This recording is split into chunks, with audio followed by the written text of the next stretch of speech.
Tuhan, tepuk tangan dan sorak-sorai yang terbaik.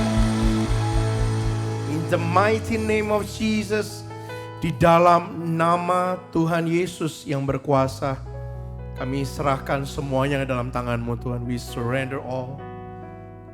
Our future, masa depan kami serahkan dalam tangan-Mu.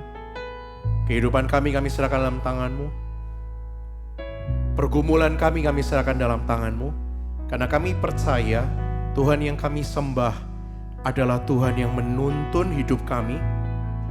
Tuhan yang kami sembah adalah Tuhan yang berjanji dan pasti akan digenapi.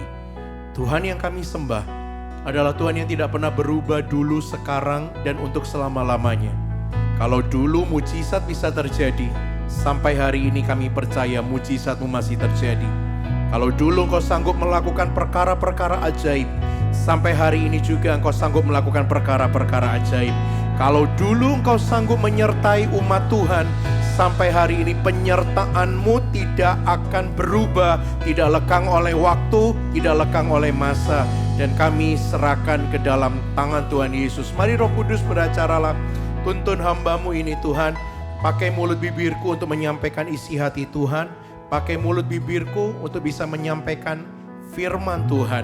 Jadikan kami pelaku firman dan bukan hanya sekedar hebat dalam mendengarkan firman Tuhan.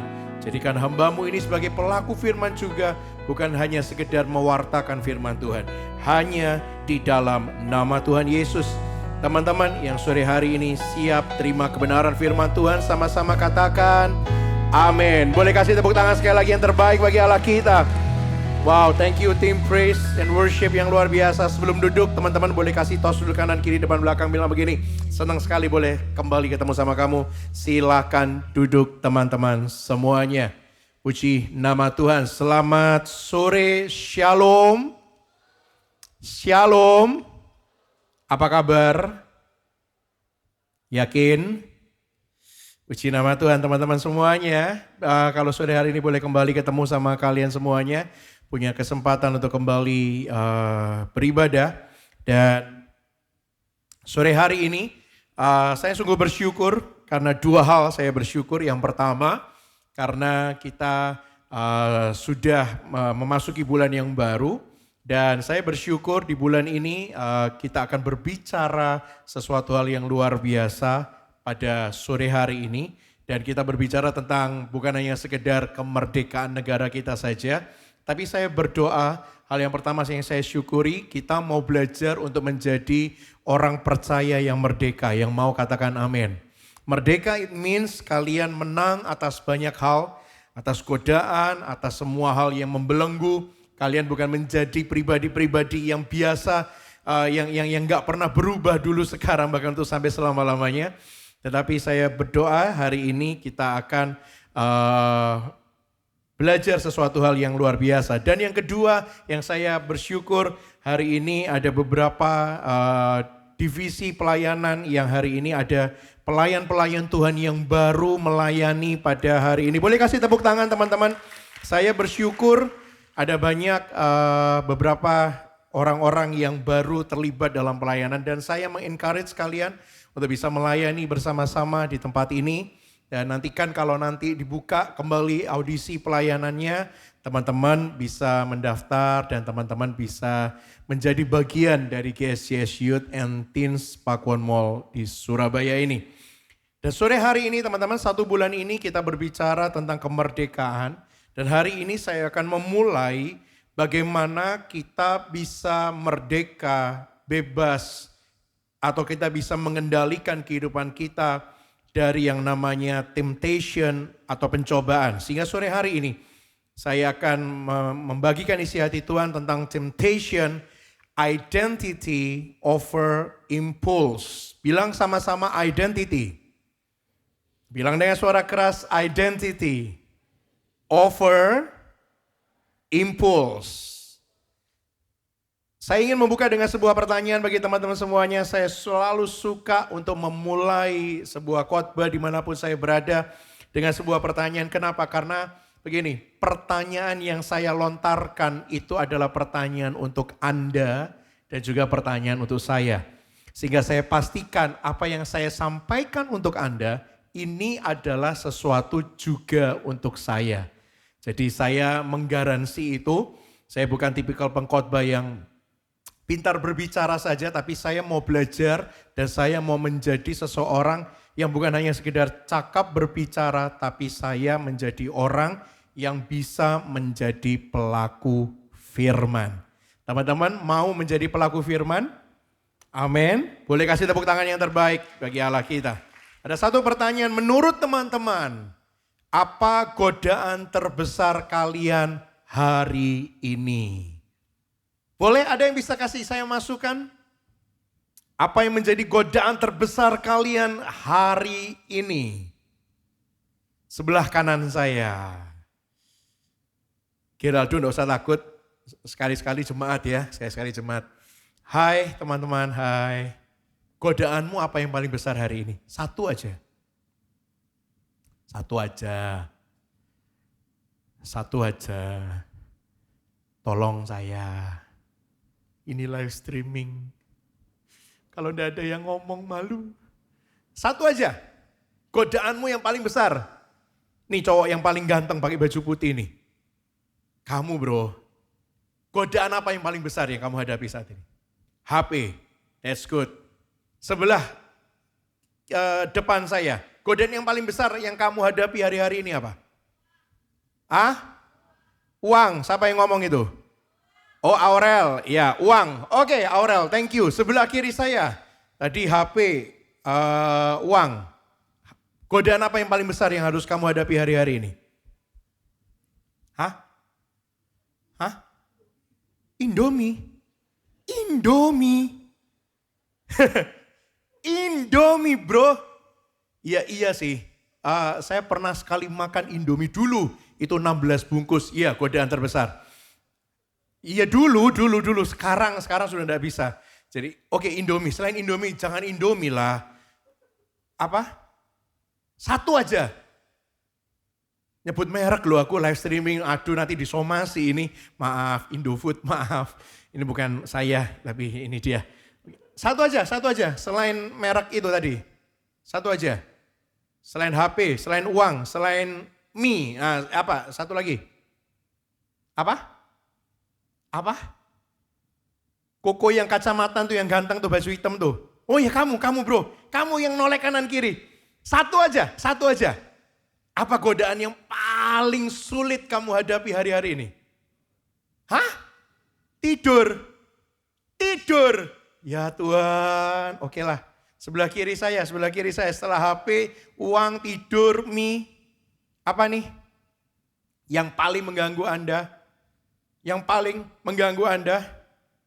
Saya melihat seseorang wanita luar biasa berbaju hitam. Ya kamu, personal trainer kan? Iya kan yang kemarin ikut camp toh? Namanya. Siapa namamu? Siapa? Wulan. Betul ya? Wulan, godaan paling besar kamu apa Wulan? Hari-hari ini. Godaan yang paling gede.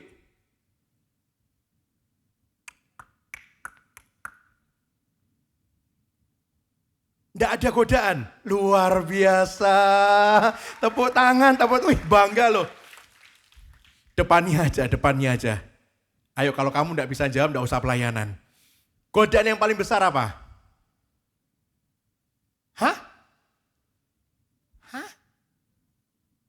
Temen. Oke. Jadi kalau temen ngajain sesuatu hal yang nakal, itu godaannya gede banget ya. Oke. Boleh kasih tepuk tangan buat teman-teman semuanya. Saya iseng tanya AI. Duh, serius.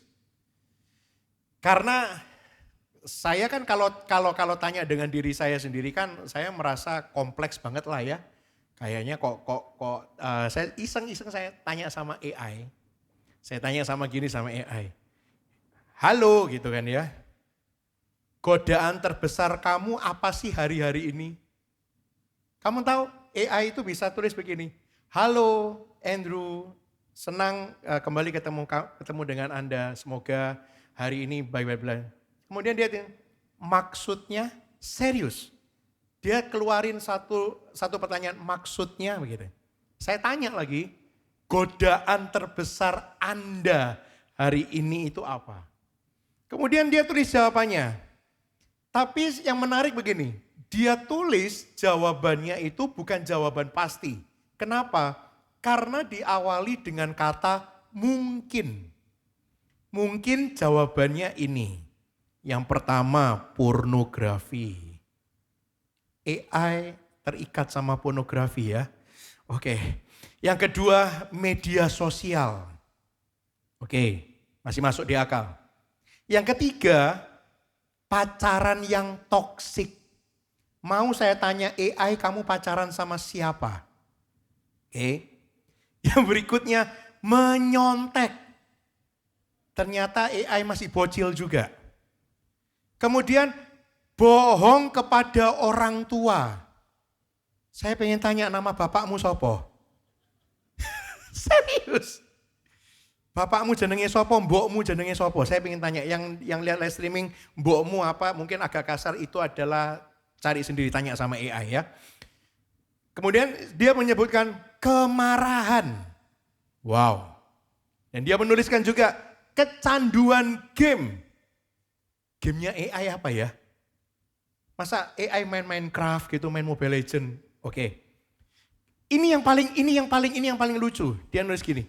Mungkin jawabannya validasi dari followers.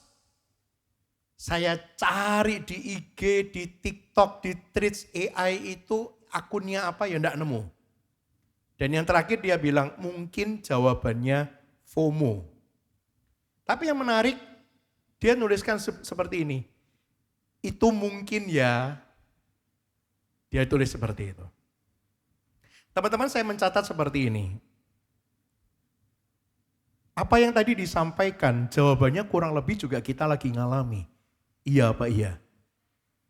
Kalian enggak usah ngaku, mungkin banyak di antara kita, mungkin banyak di antara teman-teman yang masih terikat akan hal-hal yang tadi dia sebutkan. Mungkin ada yang terikat sama pornografi. Kalian gak bisa berhenti scroll. Kalian terikat sama pacaran yang toksik. Pacaran yang toksik seperti gini. Sudah tahu hubunganmu itu toksik, tapi kamu masih tetap berada di dalamnya itu. Oke? Saya beberapa kali ada yang datang. Ada yang tanya pacaran yang toksik itu gimana sih Pastor itu? Sebetulnya pacaran yang toksik itu seperti apa sih? Apakah karena tergantung karakternya apa? Saya jawab ya teman-teman, saya jawab kalian boleh mengamini atau enggak, tapi ini pemahaman saya. Pacaran yang paling toksik itu adalah gini.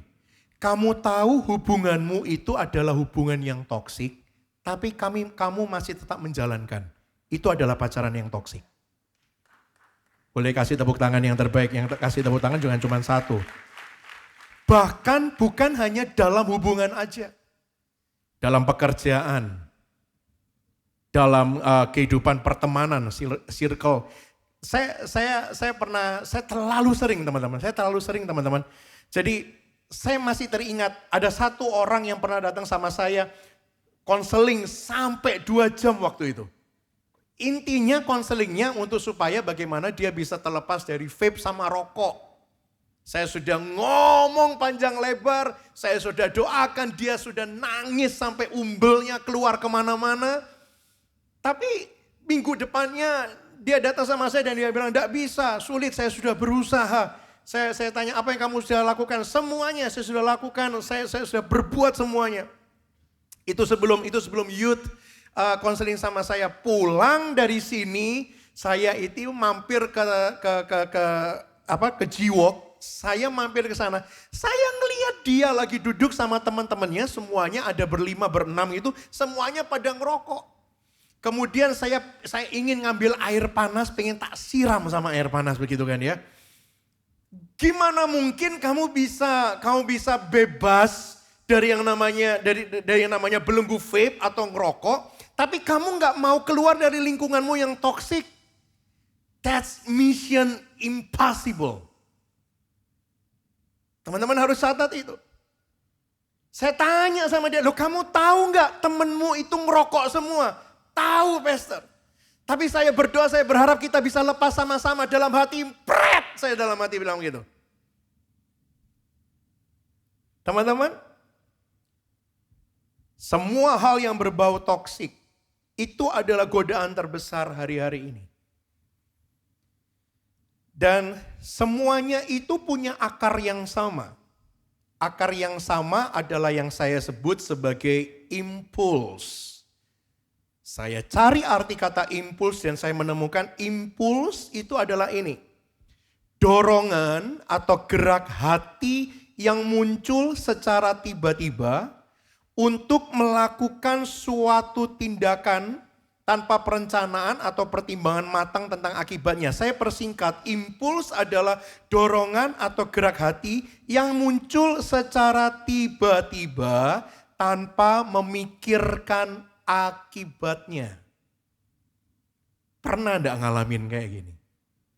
Tiba-tiba muncul lewat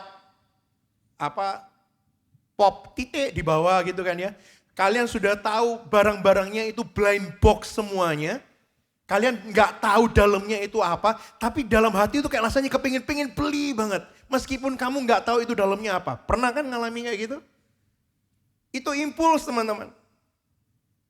Dan itu semua itu yang menjadikan akar bahwa tentang godaan yang kalian hadapi itu akarnya adalah sesuatu yang saya sebut sebagai impuls. Itulah sebabnya sore hari ini tema khotbah saya adalah identity over impulse. Contoh impuls lain.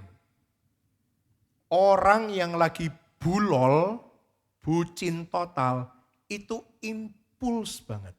Kenapa? Karena nggak punya pertimbangan matang untuk akibatnya. Orang yang lagi butuh duit, itu impuls. Nggak pernah mempertimbangkan akibatnya sehingga menghalalkan segala cara untuk cari uang. Melakukan banyak hal, pinjam sana, pinjam sini, hanya untuk memenuhi kebutuhannya, hasratnya saja. Impuls itu selalu identik dengan kata-kata aku mau sekarang. Jadi kalau teman-teman lagi dalam kondisi tiba-tiba punya keinginan hasrat melihat satu barang, atau apapun, satu keadaan, satu orang, tiba-tiba kamu jatuh cinta banget, kemudian kamu langsung dalam hati, aku nggak peduli, aku maunya sekarang, bahaya. Kalian sedang bahaya. Berada dalam satu keadaan yang saya akan bisa bilang dalam sedetik akan menghancurkan. Jadi khotbah saya sore hari ini untuk kamu dan untuk aku supaya kita sadar. Bilang sama kanan kirimu, bilang begini, sadar. Wah mantep, kalau perlu pakai gaya Surabaya. Kalau kanan kirimu koncomu mau dijendul sedikit enggak apa-apa, bilang begini, sadar. Pakai basa Surabaya ini medoke dikeluarno, swadaro bro, ngono lah. Sadar gitu kan ya. Saya paling suka sahabat saya J-Chan itu kalau Jennifer Chandra itu mana. Nah itu kalau ngomong medok itu. Jen boleh enggak dari sana dengan suara keras yang ngomong sadar pakai medokmu ya Pak Jen. Oh malu anaknya, oke. Jadi teman-teman sore hari ini kita harus sadar. Tapi kalau cuman sadar masih kurang. Harapan saya pulang dari tempat ini kita mengerti bukan hanya sekedar sadar. Tapi teman-teman dan saya, kita bisa menang atas semua temptation, cobaan. Kasih tepuk tangan yang terbaik bagi Tuhan kita. Mau semuanya? Kembali, impuls itu selalu berkata aku mau sekarang. Kalau kamu lagi ngalamin di situasi ini, kamu harus sadar. Apa yang kamu alami itu sudah tidak pernah memikirkan yang namanya masa depan. Impuls itu enggak peduli dengan hari esok. Impuls itu hanya peduli dengan hari ini. Dan itu simetris dengan dunia. Kenapa? Karena dunia hari-hari ini lagi ngajarin, kamu pasti tahu tentang kata-kata ini. Di medsosmu sering keluar, follow your heart. Nah, sering gak keluar? Ikuti kata hatimu, yang penting kamu. Yang penting kamu lakuin apa yang buat kamu happy. Ya apa ya? World says, follow your heart and do what makes you happy. Kelihatannya oke. Kelihatannya baik. Tapi itu tidak baik menurut firman Tuhan. Sebab Jesus says, not everything we want is what is best for us. Tuhan Yesus mengajarkan, gak semua yang kamu ingini itu terbaik untuk kamu. Aneh rasanya kalau kita bilang sama Tuhan, kalau kita lagi dalam pergumulan tentang perjodohan atau apapun, kita bilang si A atau si B yang terbaik, biarlah Tuhan yang, kemudian kita mengatakan manusia boleh berkehendak, Tuhan yang beracara. Enggak mungkin. Sebab doamu kebalik. Tuhan yang berencana, aku yang berkehendak, harusnya keinginanku yang terjadi. Enggak sesuai, teman-teman. Firman Tuhan, Tuhan kita mengajarkan begini, enggak semua itu baik buat kamu. Kenapa kok Tuhan bilang kayak gitu? Yang saya percaya satu hal, teman-teman. Allah yang saya sembah adalah Alfa dan Omega. Bilang sama-sama Alfa, bilang sama-sama Omega. Bilang sama-sama dengan suara keras, Alfa dan Omega. Alpha means yang awal, Omega means yang akhir. Kita berada di tengah-tengah Alpha dan Omega. Artinya begini, kenapa Yesus berkata enggak semua, Alkitab mengajarkan enggak semua itu baik buat kamu. Sebab aku tahu apa yang akan terjadi dalam hidupmu. Dan aku tahu apa yang terbaik buat kamu, sebab akulah yang awal dan yang akhir. Artinya dia yang menciptakan kamu dan saya, dan dia jugalah yang tahu akhir dari kehidupan kita. Kamu boleh tanya kepada siapapun manusia pintar di dalam dunia ini, tidak ada satupun yang bisa tahu akhir dari setiap pribadi manusia yang ada di dunia ini. Itu sebabnya Alkitab mengajarkan gak semua, not everything. Jadi jangan berlagak-lagak untuk tahu segalanya. Bolehlah hatimu lagi seneng, bolehlah pikiranmu lagi penuh dengan ide-ide yang luar biasa.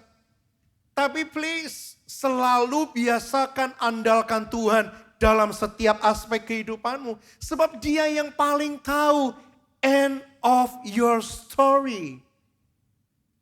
Yang percaya katakan amin. Kasih tepuk tangan yang terbaik bagi Allah kita. Hari ini kita akan belajar dari seorang anak muda namanya Yusuf. Saya senang sama Yusuf ini, kenapa? Pertama karena dia adalah sosok yang relate dengan jemaat Tuhan yang saya gembalakan di tempat ini. As a youth and teens gitu ya, sangat relate. Yang kedua begini, karena yang menarik adalah Yusuf ini adalah orang yang benar-benar melakukan apa yang terbaik yang Tuhan ingin lakukan dalam hidupnya. Itu. Kalau di kejadian pasal yang ke-39 ayat yang pertama sampai yang ke-23 ini adalah kisah yang paling favorit, bahkan anak Sunday School aja sudah tahu. Yaitu bagaimana dia dirayu di rumah Potifar, dirayu oleh istri Potifar. Kita panggil aja Tante Po begitu kan ya. Jadi ini adalah kisah yang pasti teman-teman tahu semuanya. Banyak penafsir memperkirakan usianya ketika di kejadian itu, usianya itu adalah akhir belasan hingga awal 20-an. kurang lebih kayak kalian. Bahkan saya mungkin bisa bilang Yusuf ini di Kejadian pasal yang ke-39 ini lebih muda daripada kamu. Lebih muda daripada saya. Karena saya menurut demografi jemaat youth sekarang itu banyak di angka usia 20 tahun ke atas, mayoritas 20 sampai 23, ada yang sudah 25 tapi tetap youth, ada yang sampai 27 tetap youth, ada yang tanya sama saya, pastor saya kepala 3 boleh ikut youth, monggo. Oke? Dan kita perlu belajar gini, harusnya kita sadar kalau kita masih terikat akan sesuatu, kita malu loh sama Yusuf yang usianya lebih muda daripada kita. Oke? Kita mau belajar sama-sama teman-teman. Yusuf itu adalah orang muda yang mengalami godaan itu melebihi usianya. Boleh saya tanya jujur cowok-cowok di tempat ini? Waktu kamu usia 15-an, ada yang pernah sudah dirayu sama tante-tante?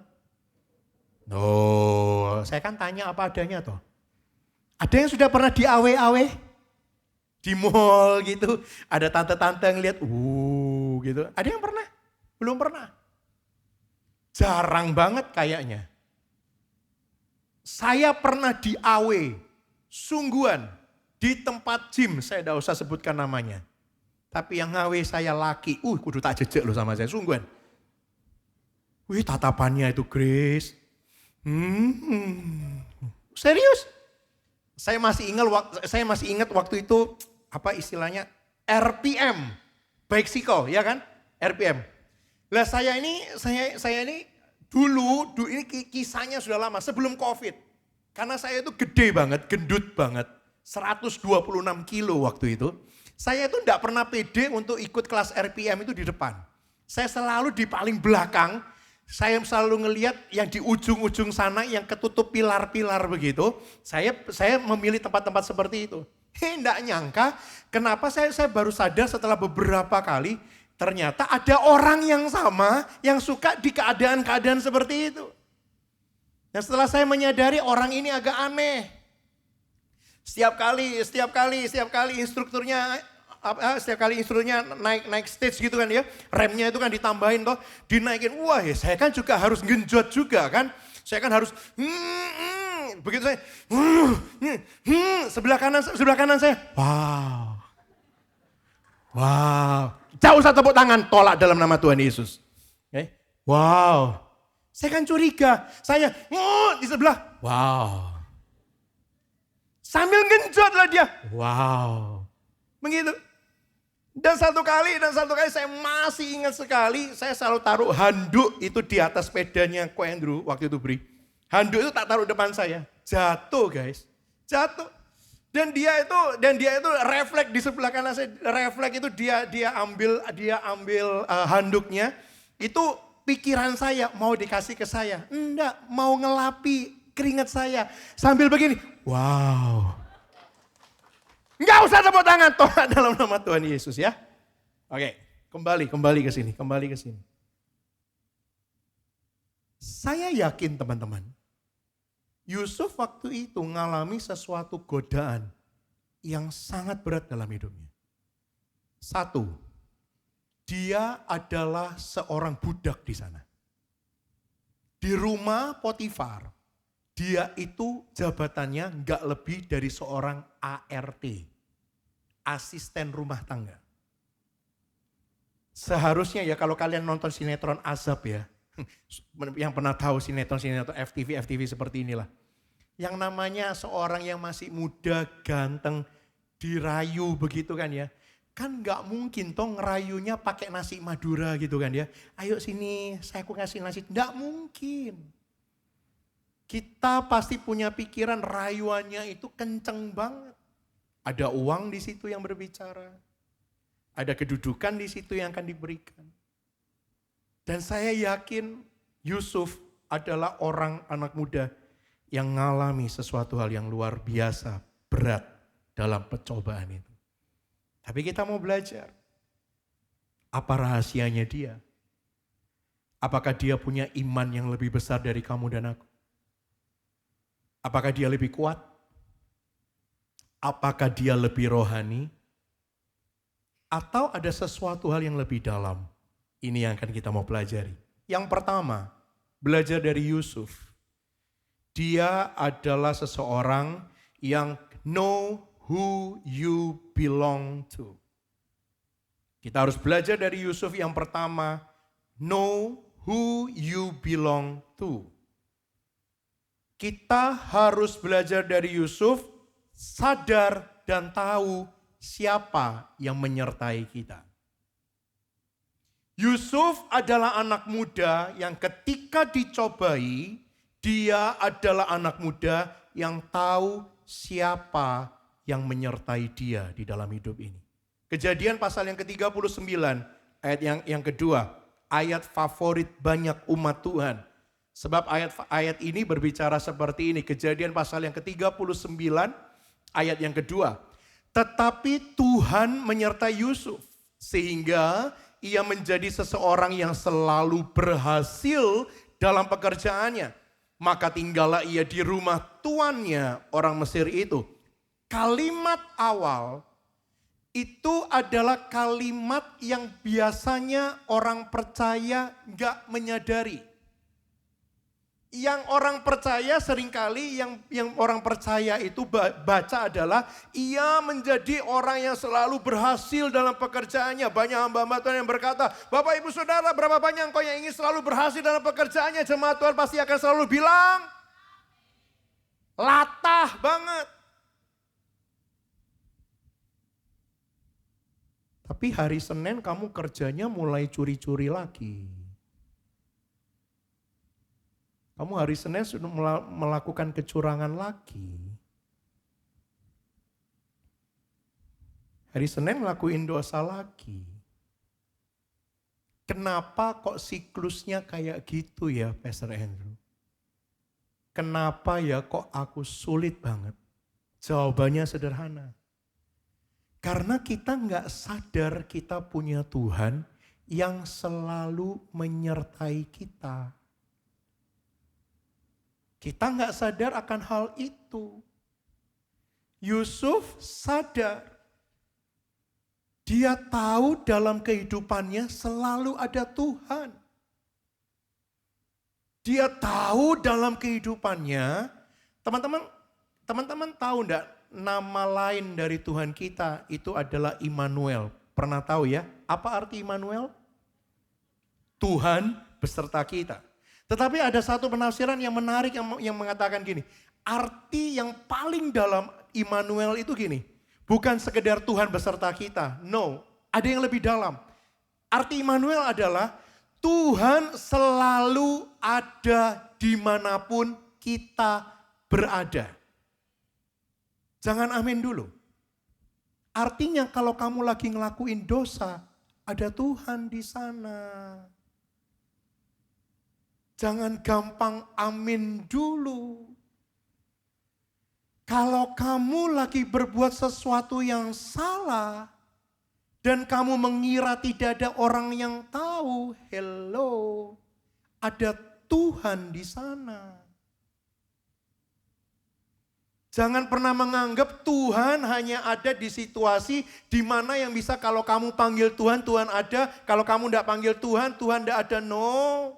Tuhan bukan ART-mu yang bisa kamu panggil datang, yang bisa kamu usir keluar. Enggak. Dia adalah pribadi yang kamu mau nggak mau, kamu percaya atau nggak percaya, dia selalu ada di setiap situasi, in every situation in your life. Kabar baiknya, kalau kamu lagi susah, dia selalu ada. Tapi ada satu kabar yang kurang baik bagi orang yang tidak percaya sekalipun. Saat kamu melakukan dosa, Tuhan itu ada.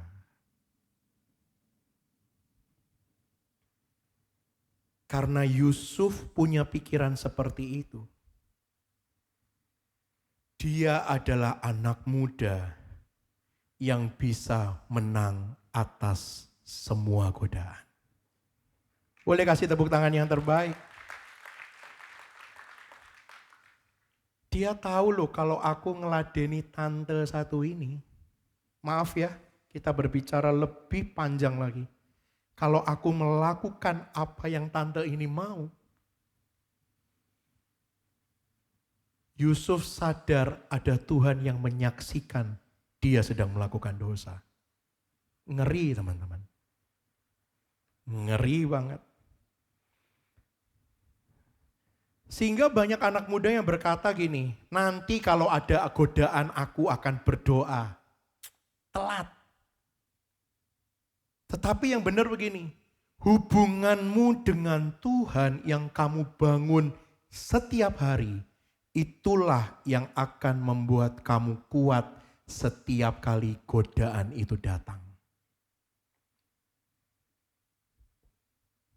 Sehingga saya catat seperti ini, hubungan dengan Tuhan adalah pondasi supaya kita tidak mudah jatuh.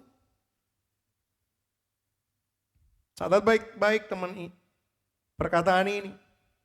Karena kita mau belajar dari seorang Yusuf. Ketika kita sadar siapa yang menyertai kita. Kita punya hubungan dengan Tuhan yang luar biasa intim. Hubungan itulah yang akan menjadi pondasi supaya kita tidak mudah jatuh. Yang percaya boleh katakan A. Boleh kasih tepuk tangan yang terbaik bagi Allah kita. Yang kedua, kita mau belajar dari Yusuf. Yang kedua adalah remember who you are. Seringkali orang percaya mereka adalah orang-orang yang lupa siapa dirinya. Lagi jatuh cinta, lupa segalanya. Lagi bucin tolol, lupa segalanya. Lagi pekerjaan diangkat Tuhan, lupa segalanya. Lagi keadaan rumah baik-baik saja, lupa segalanya. Karir dibawa naik, semakin lupa akan segalanya. Lupa kalau dulu kamu pernah menjadi orang yang tajam. Lupa kalau kamu dulu pernah menjadi orang yang melewati proses. Seringkali lupa semuanya, tetapi sore hari ini kita mau belajar dari Yusuf. Dia adalah orang yang selalu sadar siapa dirinya. Pertanyaannya, teman-teman sadar nggak kalian itu siapa? Namaku si A, itu bukan sadar, itu namamu. Tapi pertanyaannya, kamu sadar nggak kamu itu anaknya siapa?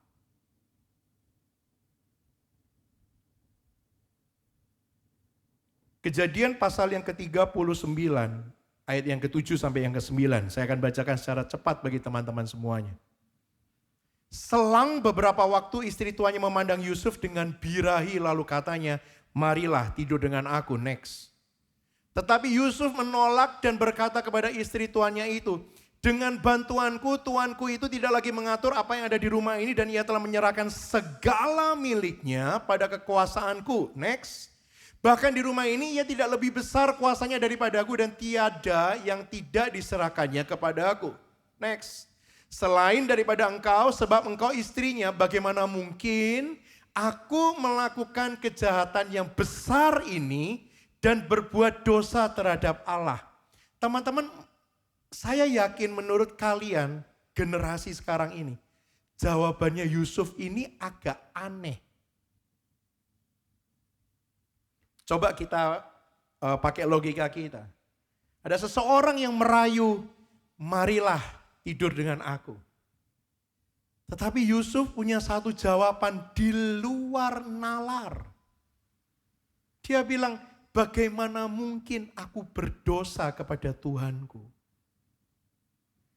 Ayo jujur. Siapa di antara teman-teman yang ketika melakukan dosa pernah terngiang jawaban seperti ini? Jarang banget bukan? Kalau kita sudah melakukan dosa pasti di pikiran kita, ya wes lah, engkau tinggal minta ampun selesai. Ayo ya apa ya? Saya tidak bermaksud menuduh.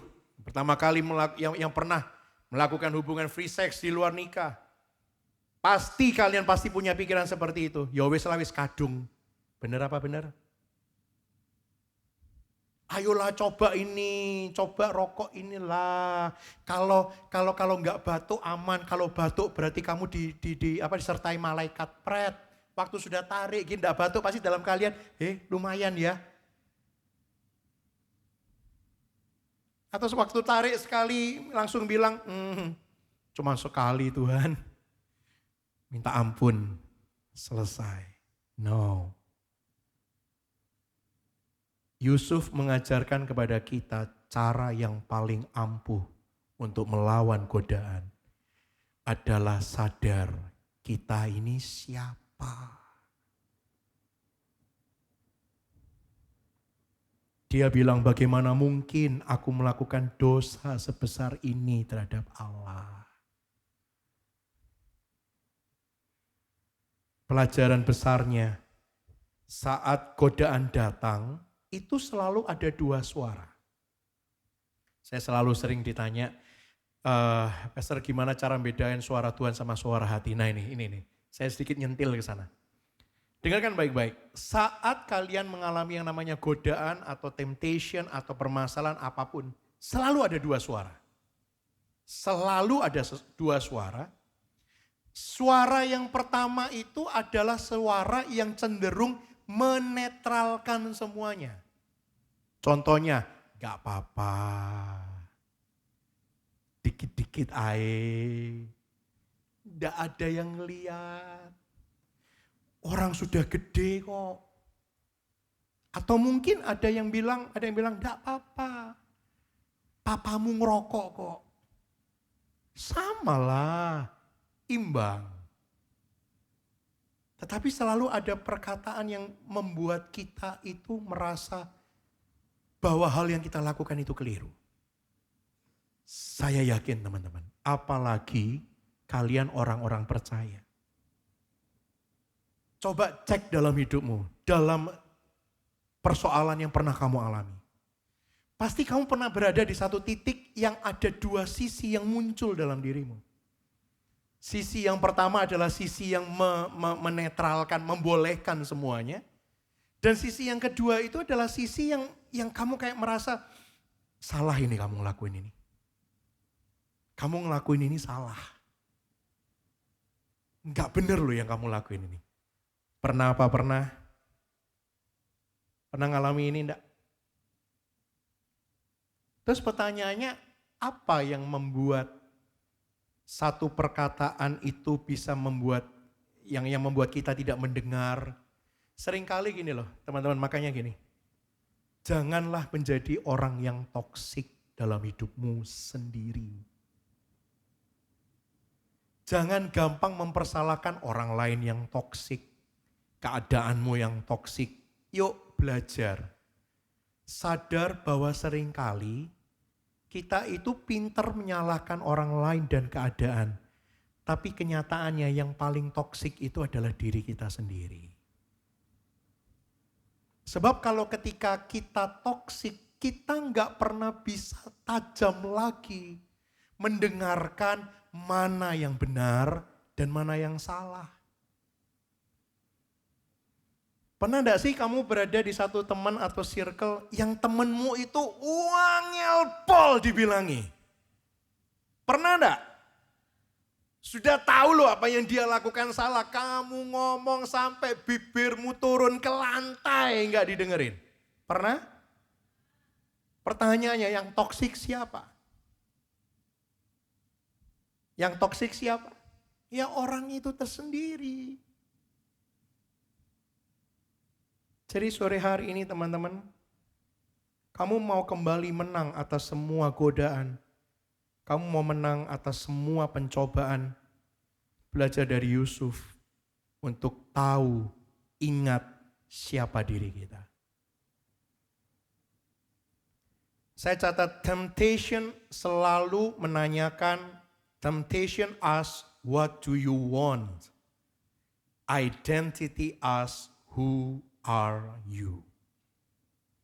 Sehingga kita harus mengerti ini, godaan itu bahasanya seperti apa, identitas kita seharusnya sadar siapa kita, Supaya saat kita lupa identitas kita, disitulah kita akan mengikuti impuls kita. Kalau kamu lupa siapa dirimu, ya di saat itulah kamu kalah sama impuls yang ada dalam pikiranmu. Tapi kalau kita ingat siapa identitas kita, saya mau pastikan sama teman-teman bahwa sore hari ini saya ingin mengingatkan Anda dan saya itu adalah punya satu identitas yang sama. Kamu dan aku punya identitas anak Tuhan. Anak Tuhan means kamu dan aku selalu punya Bapa yang penuh dengan kasih dan yang akan selalu menyertai kita. Boleh kasih tepuk tangan buat Tuhan Yesus. Sadari itu teman-teman, sadari itu. Sadari itu. Dan yang ketiga, yang terakhir. Saya boleh undang teman-teman pemain musik bisa naik ke atas. Belajar dari Yusuf, yang ketiga, yang terakhir adalah choose God over the moment. Belajar dari Yusuf, dia adalah pribadi yang selalu memilih Tuhan lebih dari sekedar momen-momen yang baik yang terjadi dalam hidupnya. Apapun itu. Orang yang bisa menang akan semua godaan, orang yang bisa mengendalikan semua hawa nafsu yang menyerang hidupnya, adalah orang yang selalu memilih Tuhan lebih dari segalanya. Orang yang selalu mengandalkan Tuhan artinya orang itu sadar bahwa dirinya adalah pribadi yang selalu punya batas. Teman-teman bukan Superman kan? Kamu dan aku bukan Wonder Woman atau Batman atau apapun lah. Kita punya keterbatasan. Tetapi Yusuf adalah seseorang yang selalu memilih Tuhan melebihi segalanya. Apa yang membuat Yusuf akhirnya lari? Apa yang membuat Yusuf lari dari kejaran istri Potifar? Dan yang menarik adalah bahkan ketika dalam pelariannya dia kehilangan jubahnya, difitnah, dipenjara, kehilangan jabatan. Secara manusia hidupnya Yusuf itu hancur. Tetapi sebenarnya ketika dia memilih Tuhan, Yusuf sedang berada dalam satu titik yang saya sebut kemenangan. Karena saya catat seperti ini teman-teman, kadang ketaatan itu memang membuat hidup lebih sulit. Iya. Tapi saya pastikan dosa pasti mendatangkan penyesalan. Ingat baik-baik teman-teman, kadang memang iya. Orang yang taat itu seakan-akan kelihatan hidupnya lebih sulit. Tapi saya mau pastikan sama teman-teman kalau engkau lebih memilih dosa, dosa itu pasti mendatangkan penyesalan dalam hidup kita. Dan itu sifatnya pasti. Orang yang salah pilih pasangan kemudian mereka bercerai, ujung-ujungnya adalah sebuah penyesalan. Saya belum pernah ya teman-teman, mungkin waktu orang yang bercerai mungkin karena berseteru kemudian akhirnya perceraian itu terjadi. Mungkin salah satu di antara mereka, wah senang sekali. But let me tell you something. Selalu ada dalam kehidupan manusia, di dalam hati yang paling dalam kehidupannya, pasti selalu ada penyesalan. Pasti. Sebab dosa itu pasti mendatangkan penyesalan. Lebih baik kehilangan kesempatan karena taat daripada kehilangan karakter karena kompromi. Teman-teman, saya percaya teman-teman dan saya adalah orang-orang yang hidup kita selalu dipenuhi dengan banyak godaan. Saya boleh undang tim PAW bisa maju ke depan. Oke.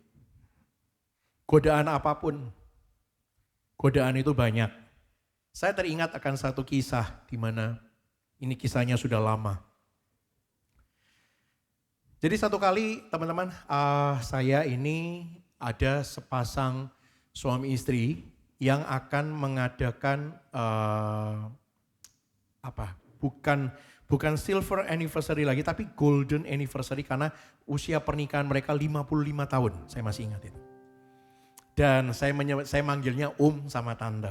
Saya kenal cukup lama, tetapi saya nggak terlalu dekat juga.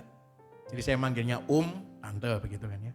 Satu kali ini datang sama saya, dia tanya, berkenan enggak ya kamu jadi WL dan MC untuk acara ulang tahun pernikahan saya sama istri. Oh boleh. Singkat cerita, saya masuk di sebuah gedung yang sangat mewah di Surabaya dan acaranya dibikin gede-gedean karena 55 tahun pernikahan mereka. Saya waktu itu acaranya jam 6 sore tapi saya datang ke sana jam 4. Karena saya perlu tahu situasinya semuanya. Saya cukup kaget teman-teman, kenapa? Karena si itu sudah duduk di bangku meja VVIP di mana tidak ada orang di situ. Sendirian, si ini duduk sendirian. Karena ini ngelihat saya, ini panggil saya, panggil kemudian duduk. Singkat ngobrol, ada satu obrolan yang saya ditanyakan sama saya. Boleh nanti minta kunci di G. Obrolan ini bilang seperti gini, dia bilang begini. Nyo, dia panggil saya si Nyo. Tambah senang saya. Nyo gitu kan ya. Menurut kamu Tuhan Yesus baik enggak? Sangat baik Opo kok kamu kok? Karena orang ini sudah agak tua. Bahasanya kalau tak kan gini. Opo kok karena orang ada ompong begitu kan ya. Opo kok percaya Tuhan Yesus setia gitu kan ya. Opo kok percaya Tuhan Yesus baik, Tuhan Yesus setia gitu. Saya bilang, oh ya saya bisa kayak gini, panjang lebar saya bilang. Saya baliklah tanya sama menurut Tuhan Yesus itu seperti apa? Dia cuman bilang begini, Tuhan Yesus itu yang paling baik. Tuhan Yesus tidak pernah meninggalkan gak pernah kecewa? Gak pernah. Luar biasa ya teman-teman ya. Ya obrolan biasa. Singkat cerita waktu berjalan saya meng-MC lah di situ. Saya waktu itu berada di satu momen saya harus panggil anak-anaknya. Ingat ya obrolan tadi saya sama si ini ya. Dia di tengah dia orang kaya dia semuanya. Kemudian saya harus panggil anak-anaknya. Saya panggil lah mulai dari anak pertama, anaknya 5. Anak pertama, anak kedua, anak ketiga, anak keempat, anak kelima, dan cucu-cucunya, keluarganya. Yang menarik ini teman-teman, waktu saya panggil nama anak yang nomor 5, yang muncul, saya sebutin tuh. Saya kan gak tahu keluarga besar ini. Saya sebutin nama anaknya yang laki, istrinya, ketiga anaknya perempuan. Tapi yang muncul adalah foto. Saya cukup kaget. Orangnya mana? Kok yang muncul foto? Kemudian saya kasih mikrofon ini kepada untuk memberikan sepatah dua patah kata. Dan dia sampaikan perkataan yang tadi kita obrolin. Tuhan Yesus baik.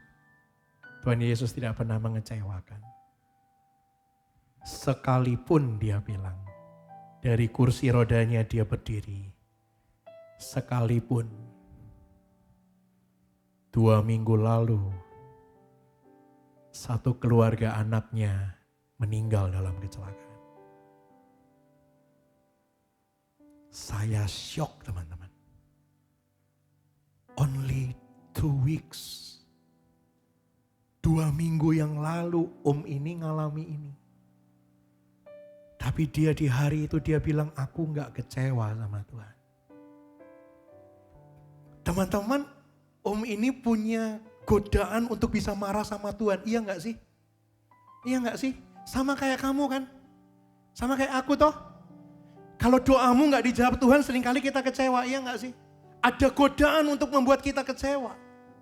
Ada godaan untuk membuat kita jengkel, marah sama Tuhan. Waktu selesai, saya berpamitan sama om ini. Saya jabat tangannya, saya cuma tanya, Om boleh enggak tanya satu hal? Kok bisa Om?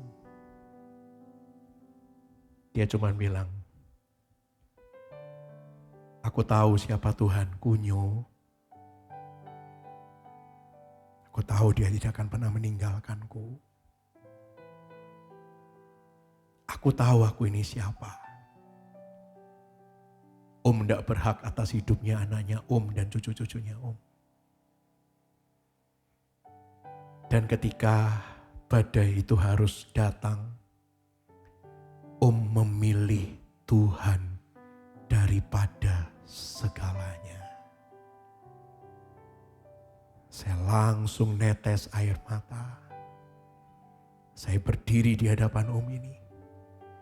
Saya berikan hormat sambil saya berikan tepuk tangan untuk dia. Apa yang membuat Om ini bisa bertahan dalam semua godaan itu bukan karena dia hebat, tapi dia tahu siapa Tuhannya. Seringkali ketika kamu kecewa, kamu mulai lupa siapa Tuhanmu, teman-teman. Ketika kamu lagi ngalami masalah, yang kamu lihat cuman air mata, rasa sakit di dada, kamu merasa hidupmu kosong, kamu merasa sudah tidak ada jalan keluar, kamu mulai mencari pelarian demi pelarian. Kita lupa siapa Tuhan kita. Tapi dari seseorang Om yang merayakan 55 tahun pernikahan, dia masih bisa berdiri tanpa ada air mata yang mengalir loh teman-teman. Dari kursi rodanya dia berdiri. Meskipun 2 minggu yang lalu Tuhan ambil satu keluarga, anak kesayangan. Saya dengar dari ceritanya, anak yang paling kecil ini anak kesayangan. Cucu kesayangan diambil semua sama Tuhan. Dia tetap berkata dan berdiri serta berkata, Tuhan Yesus yang terbaik.